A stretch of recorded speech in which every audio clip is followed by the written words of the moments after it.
Hi. Okay, as you can see, I'm trying to play a Scooby-Doo game right now. But yeah, sure, whatever. You clicked on this video because you wanted to see part 2. The only reason I even made part 1 is just so that way I could be lazy and then make part 2 like a few months later. But no! I have to make part 2 now! Oh yeah, also that river, it was fake. It was green screen. It was a lie. It was a sham. It wasn't even real. Now we gotta get back to the game because, of course, that's what the thing's all about, isn't it? So, we eventually got up to this island area where we have to figure out where all this gunk is coming from and how we can stop it. Great. Now what? Oh, more platforming and combat? Surely that will be used in a great way. Nope, it's just used for a crappy level. Everything's just crappy. So we pick up these rocks, throw it at this branch, and this giant stone falls down and blocks the other goop. But did we really need to do that? We find out later that there's just goop coming from everywhere. It's not like I needed that. I could have easily jumped over that. It's just so unnecessary. I don't even know why they added that. It's basically the same as the last 2 levels. Defeat a crappy puzzle, defeat these difficult enemies, do some weird, insane thing that you might die from, and that's it. That's basically the premise of every single level. Except they get more annoying as you progress. So we traverse this cave-like level, and then we meet up with that one wild thing from earlier, now named the Bull. He gets caught in that goop we also saw earlier, and we have to free him. But it's super hard. You just hit him multiple times, defeating enemies, and once you defeat all the enemies, then, and only then, can you free him. This wouldn't be so annoying if it didn't happen like 5 times a level. Like, every single level after this, some character gets caught in goop. All the time. And it just gets more hard and hard every time you do it. After killing this goo, getting Carol unstuck from the said goo, we finally get to the next part of the level. The end! That's my favorite part of the level. So after about 2 hours of actual story later, they all turn on us? They just turn on us? Like, seriously, they just want us to leave. Then Douglas pushes me off a cliff, and then when I try to climb up, they all try to kill me! I don't remember that from the book.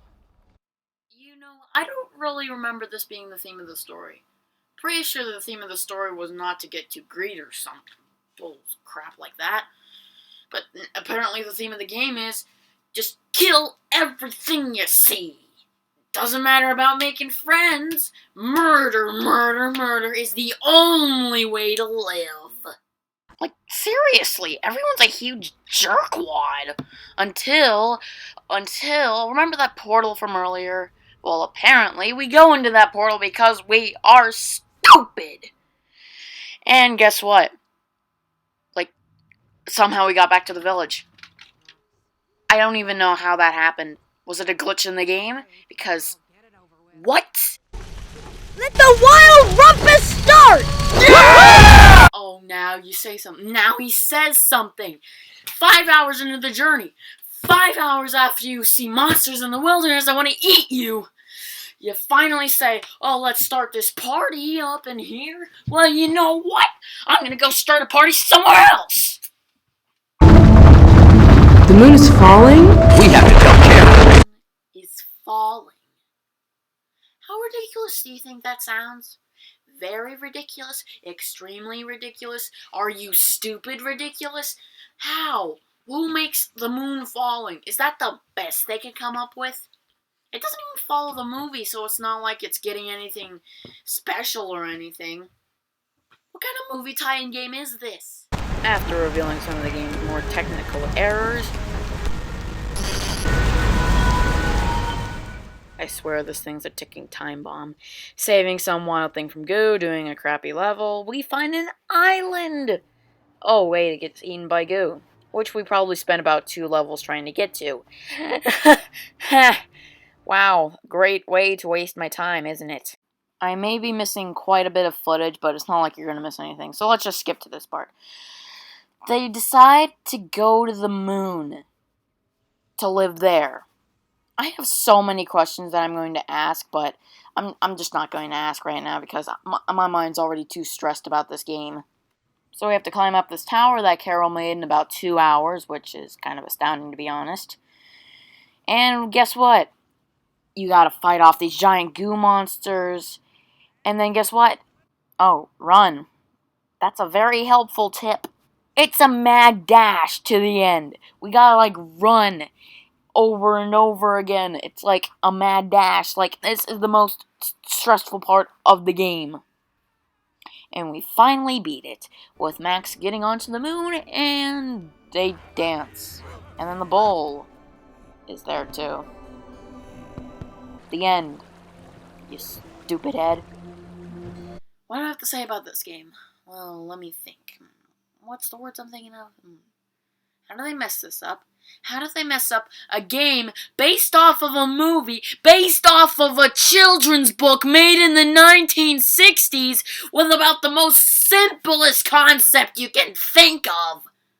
It was poorly programmed, had bad combat. It's just astonishing how much it crashed. It had terrible puzzles, awful storyline. It just went on and on and on and would never stop. And it had the worst ending. They're dancing on the moon? Who made this? 2-year-olds? Are they ever going to learn their lesson? Jeez, I have never had to shout at this game. Like, I have never had to be so angry that I had to shout at a game with the most basic concept that you can imagine. I mean, how? Why? That's just stupid. Warner Brothers, if you're watching this, just give up on games. You're never gonna learn anyways. That's all for this episode. Flumboy out. Yeah, I'm still playing Scooby-Doo, by the way. Probably some videos or subscribe buttons for you to click or something. Oh yeah, you're gonna have to wait for November for me to review this game, by the way.